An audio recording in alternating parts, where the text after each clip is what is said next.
everyone, I'm Celeste. Welcome to my booktube video. Did you see all of the sheep that are out in the field behind our house? Oh my goodness, there are hundreds, and it's so adorable because the little lambs especially stand out as being white against the green landscape, and it's just beautiful. My son and I have really been enjoying watching the lambing. Today's video is called Green is the Color. It's kind of a riff on the folk song Yellow is the Color. If you've never heard it, it's a beautiful song. But in any event, as I was gathering together all of the books that I wanted to share with you that I've been reading throughout the month of April, I noticed that a lot of them have green covers, and I didn't do that intentionally. I don't normally choose my reading thematically by color. I do know a lot of people organize their bookcases by the colors of the spines, which is interesting.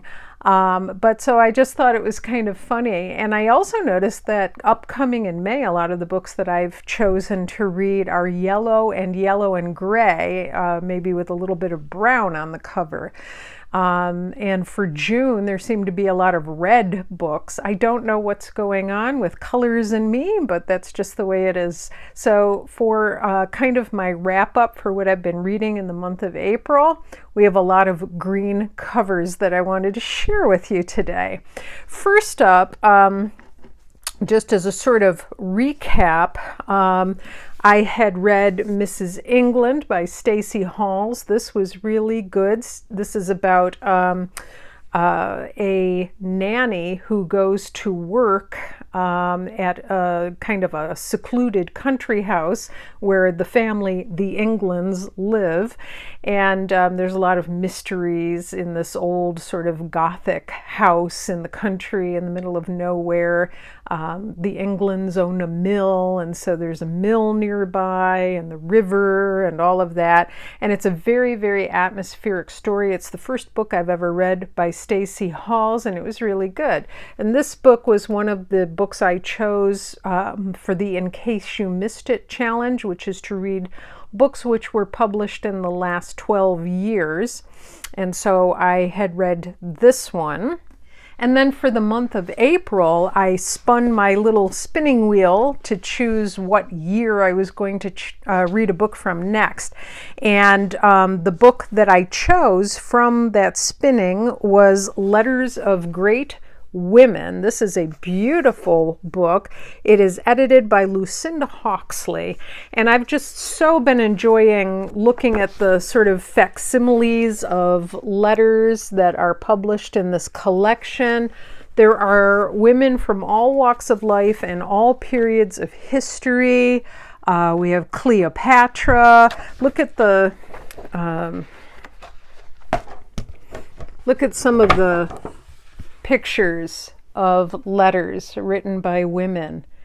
It's just amazing. Two of my favorites, I mean, I could go on all day about this collection. I highly recommend it, but two in particular which have caught my eye. The first is by Clara Barton, and this is from 1865, and of course Clara Barton was a nurse during the Civil War. So here is the facsimile of her letter, and basically what it's talking about is how Clara Barton was not only an #1 nurse during the Civil War, but she also received lots of correspondence from anxious family members, because sometimes the families would lose track of where their loved one, who was a soldier, was. Sometimes they went missing in action in battles. Sometimes they were sent to hospitals, but no one knew they had been sent there. So a lot, and you know, of course, in those days we did not have cell phones or any of that, and correspondence took quite a while. And so one of the services that Clara Barton provided is that she would try to locate loved ones for family members when the loved one had sort of gone missing. They didn't know if they were dead. Were they still alive? Had they been transferred to another hospital? Had they moved on to a new battle, etc.? So she writes a letter in this collection saying that she will try her hardest to locate their loved one in this particular letter. It's very poignant and touching. And then the other letter that I wanted to share with you, which kind of stood out for me, I'm not quite sure how to pronounce her name. Queen Charlotte III, Queen of Tonga, from 1900 to 1965. And this is a letter that she wrote in 1923. There is her letter, and there she is. And she led a very interesting life. She was the daughter of a king and queen. Her parents' marriage caused anger in Tonga because her mother was considered lower class. And as a child, her life was often in danger, and her position as a princess in the court was threatened. And one of the things that she is known for is during the coronation in England, when Queen Elizabeth was crowned, was a lot of royalty from around the world came to see the coronation. But the day that Queen Charlotte of Tonga was out in the street, it was raining. And so a lot of the royalty closed up their carriages and couldn't be seen by the people who had been waiting sometimes for days out in the street to see all of these people. She left her cart open and kept smiling and waving even through the rain, and endeared herself to all the people of England who had come out to see the coronation. And she was very tall. She stood 6 feet 3 inches, and she towered over her European counterparts as they walked together. She encouraged the growth of arts and culture and was just really a fascinating person. And she also is known for maintaining Tongan cultural traditions and making sure that the culture stayed alive and relevant. So I know nothing about Tonga. I know nothing about the rulers there. So yeah, I'm sorry if I'm sure I'm not pronouncing her name correctly. I'll show it to you here so that you can see. It's got the little mark over the A. So if any of you know how to pronounce it, let me know in the comments down below. But in any event, this book also has a lovely green cover, and also the pink, of course. And we had this one, so there's 2 greenish books already. The next book, which also happened to have coincidentally a green cover that I read during the month of April, was What Katie Did by Susan Coolidge. I think I read this when I was quite young, but I don't remember much about it. And so I had a reread of it this past month. And this, of course, is a lovely Virago copy with this beautiful illustration on the front. That's Katie in her swing. And on the back here, you can see the covers of the 2 related books in the Katie series. And so this book is basically, it's a book from the 1800s. It's a children's book. It follows the adventures of Katie and her siblings growing up kind of in the countryside. And it was nice. It was fun. I can see how at the time it would have been considered sort of daring.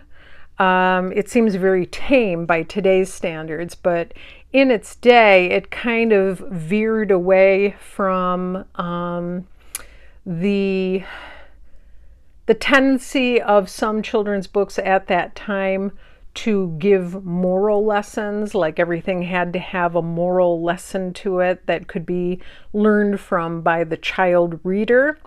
And so Katie gets into a lot of scrapes and sometimes disobeys her aunt and her family members. And so it's cute. Basically, what happens is misfortune befalls Katie, and she has to learn how to deal with that misfortune. This book was okay. I didn't love it. I mean, it was cute in its own right. I'm not sure I liked the way disability was portrayed or what one is to learn from disability. It's kind of suggesting to me that if one becomes disabled, one has to be virtuous in some way, and I just thought that was kind of weird, but it really does fit in with that time period, so I guess I shouldn't have been surprised by that. What was really interesting to me was more the author, Susan Coolidge. I did have an opportunity to read a little bit about Susan Coolidge, and I have some notes taped up here on my ring light, so forgive me while I look at them.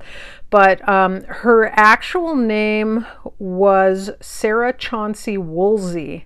And so Susan Coolidge was a pen name that she wrote under, and she published What Katie Did in 1872 and then followed it with the sequels. But what's really interesting about her is that she worked as a nurse during the American Civil War. And I love reading about nurses in the American Civil War. As you can tell, I just quoted Sarah Barton. Last year, in April, I read about Louisa May Alcott at the front. She was also a nurse during the Civil War. And I watched Mercy Street, which was a public television wonderful series about a nurse in the Civil War. So there's definitely a theme here in my interests. So I would love to learn more about what she did during the Civil War. According to my notes here, when the Civil War began, she served her first year as a nurse in a hospital in New Hampshire, and later she would serve as the assistant superintendent at Lowell General Hospital in Newport, Rhode Island, which, of course, Newport, Rhode Island is where a lot of the Gilded Age folks would spend their summer vacations in those beautiful coastal homes that we see in the show, The Gilded Age. So I actually find that much more fascinating than the actual story, What Katie Did. But it's very cute, and now I can say I've read it. I have this very cute, super cute green edition, so it's all good. The next book that I read in April, which has kind of a greenish or maybe an olive drab tone to it, was from one of my favorite children's series, and that was All of a Kind Family Uptown. Throughout the past 2 years, I've been reading all of the All of a Kind books. This one was a buddy read with my friend Heather from Water Bear Reads. If you don't know her channel, please do check it out. Like and subscribe. It's wonderful. And she and I did a buddy read of this. We've been buddy reading some of these books in the All of a Kind series together. And this one was just as delightful as the others. The family in this one is growing up. There are a bunch of sisters in this family and one little brother, and it's basically about their life, and it's kind of the stories tend to be kind of bittersweet. There's some very, very funny stories interspersed with some which will tug at your heartstrings a little bit. One thing I loved about this particular book in the series is that World War I begins. It's one of my favorite periods of time to read about and read fiction around. And so this was a really great portrayal of home life during World War I. and one of the girls' boyfriends goes off to war, and it's really quite touching. And in fact, the scene which is depicted on the front here is when they are at Washington Square, and it's her last night out with her gentleman friend, and she goes out with another couple, and they're singing, and you can see that the man who is leading the streetcar is also singing with them, and it's just adorable. It's just adorable. So they're at Washington Square, as you can see down here, and also from the arch. You know, it's funny, I went to New York City when I was younger. Some of my friends and I went there on our sort of own senior trip. We took ourselves to New York City, and we stayed at Rockefeller Center, and I remember at the time there was a transit strike on, and I walked down to Greenwich Village from Manhattan and back. And it took the greater part of the day. I was much more fit back then and could do that, but I remember walking through the arch at Washington Square, and it was fun. I marked a few places in the book for some of the scenes that stood out in particular to me. One of them that I thought was really interesting was that when you live in an apartment building, in the wall there's a built-in dumbwaiter where you can lower garbage or laundry to the basement. And so they talk about how they would put the baby in there and send the baby down the dumbwaiter and then haul him back up for fun. By today's parenting standards, I doubt that that would fly. I don't think too many parents would do that, but back in the day, that's what they did for entertainment, and they thought it was great fun. There is also information given about what life was like on the home front during World War I. Lessons were given in cooking without waste. People were urged to do without sugar, meat, fat, and flour so that these might be shipped to the soldiers and to our starving allies. Mama, we have a heatless day, a meatless day, a sugarless day, Henny said, grinning. Why don't they make a homeworkless day? So just as delightful as all the other books. I adore Sydney Taylor, the author of these marvelous tales, which were in part based upon her own upbringing. And if you've never read the All of a Kind family books, I highly, highly recommend them. I know that Heather enjoyed reading this greatly as well, and found the scenes really, really humorous, and also loved the scene that's depicted on the cover. The next book that I want to share with you that I read in the month of April, which also has a lot of green on the cover, was a phenomenal book. It's one that I read as I continue my challenge to read Newbery award-winning classics, and that is Up a Road Slowly by Irene Hunt. Look at this beautiful cover, and there's the medal for the Newbery on there. This cover art is just exquisite. This is my vintage hardcover edition. And I had never read this before. I thought I had, but I had not. And so this is a Bildungsroman. It's a coming-of-age story. It's about a little girl named Julie. We follow her in this book from the age of 7 to about the age of 17. As it starts out, she has just lost her mother, and she still has her father and her brother and her sister, but she is sent away to live with her bristly Aunt Cordelia in the country at this house. And she doesn't really get along very well with her Aunt Cordelia, and oh my gosh, this book. Things start out a bit rough. They're not getting along, but then as time goes by, things change, they develop. She goes to school. It's just like her daily life there, her cozy little scenes with Aunt Cordelia as they get to know each other and start to learn to get along. The prose is so lyrical. I love how Irene Hunt tells you something without saying it. She sets a mood and she lets you know exactly what is in the hearts and the minds of the characters without coming out and saying, you know, Julie felt remorseful or Aunt Cordelia felt hurt. She just shows that by the way she sets up the scene, by the expressions on people's faces. It's just very poetically done, much in the same way that I would say like To Kill a Mockingbird. If you like To Kill a Mockingbird, or if you like, let's say for example, Carson McCullers' The Heart is a Lonely Hunter, I think you would really like Up a Road Slowly by Irene Hunt. It has so many small moments of joy intermingled with pain. There is a uncle who lives in a carriage house out back, and he has problems with alcohol, and the way that that is shown in this book is interesting. And they also portray disability in this book. And it's kind of harsh, it's kind of cruel, but at the same time there is a poignancy to it.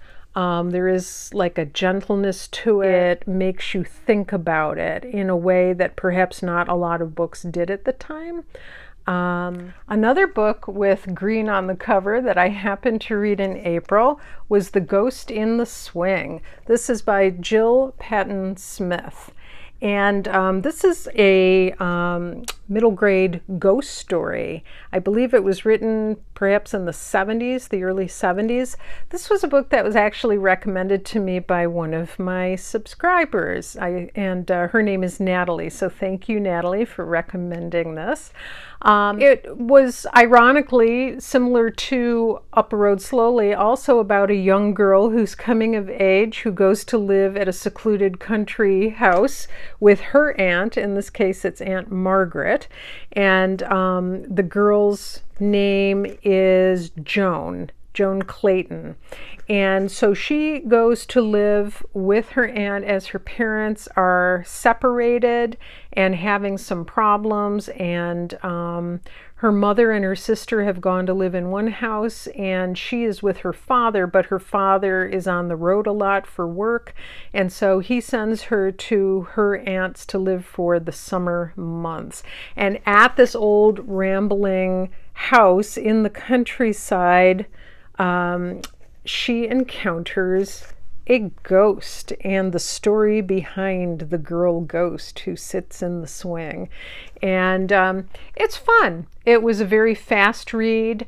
I will say that if you were looking for the story, this is an inexpensive edition that you can find on eBay and even Amazon, I think.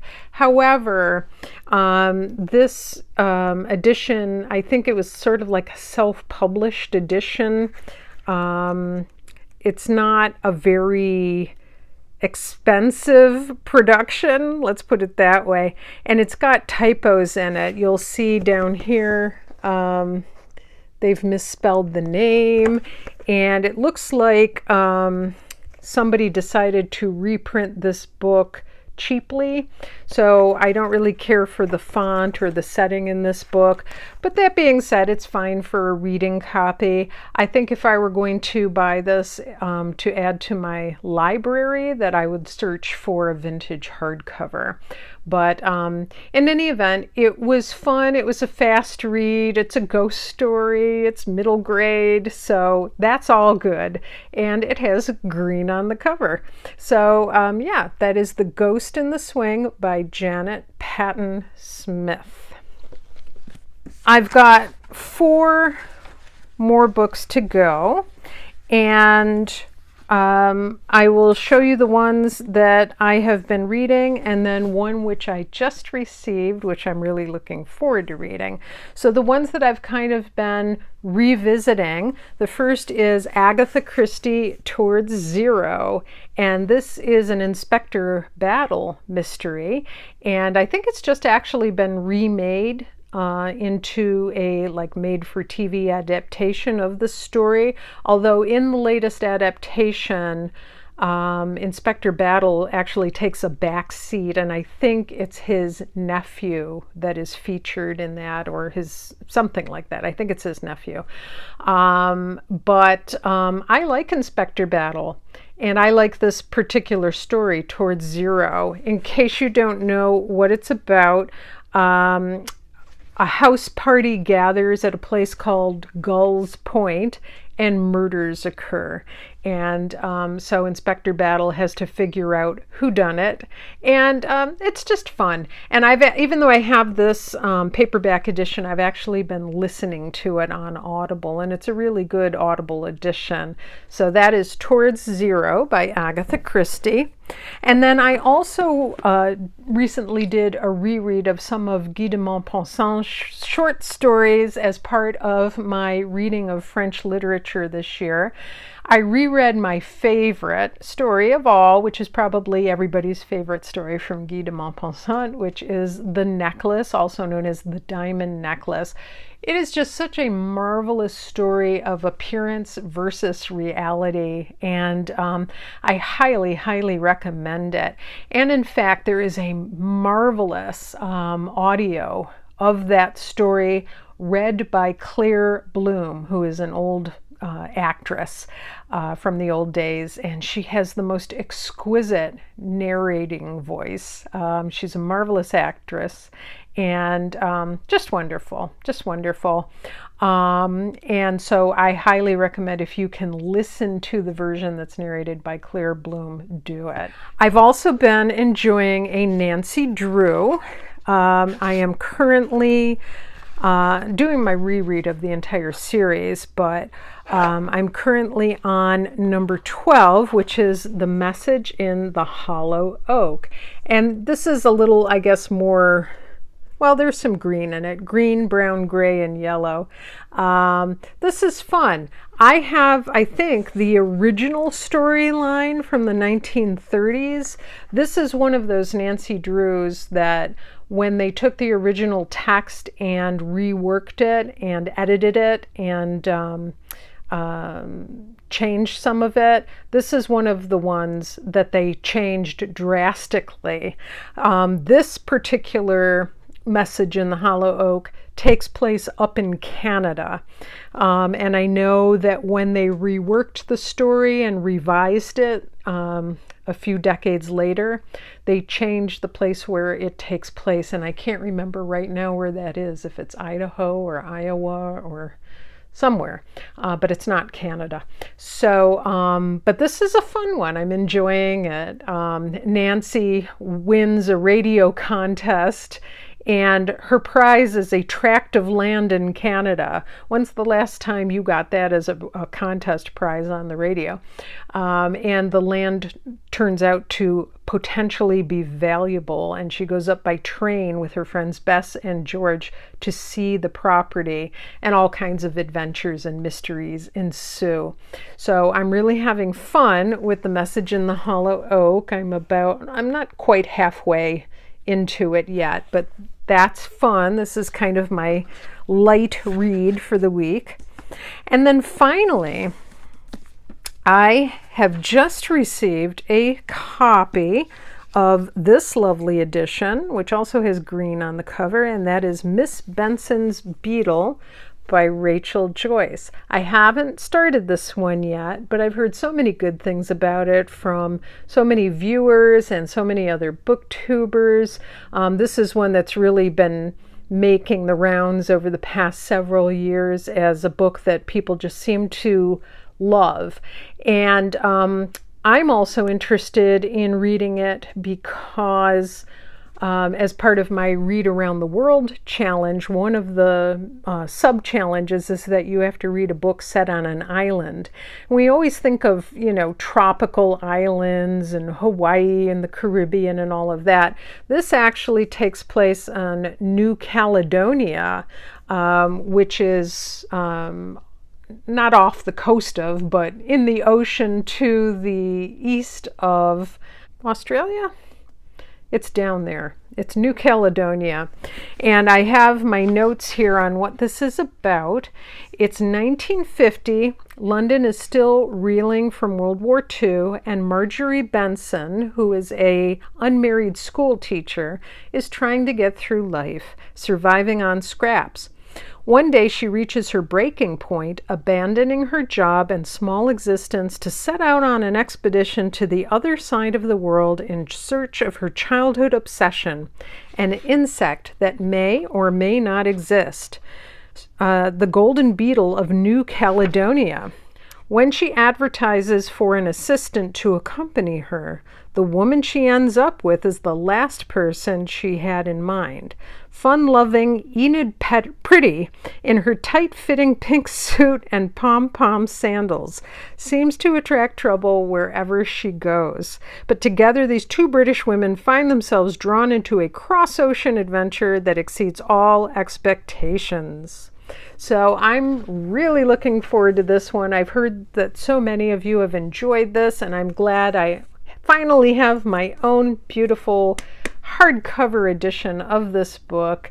So yeah, I am looking forward to getting to this one at some point as well. Those are all the greenish covered books that I have in review, wrapping up the month of April in terms of what I've been reading. I've enjoyed all of them and would recommend them all.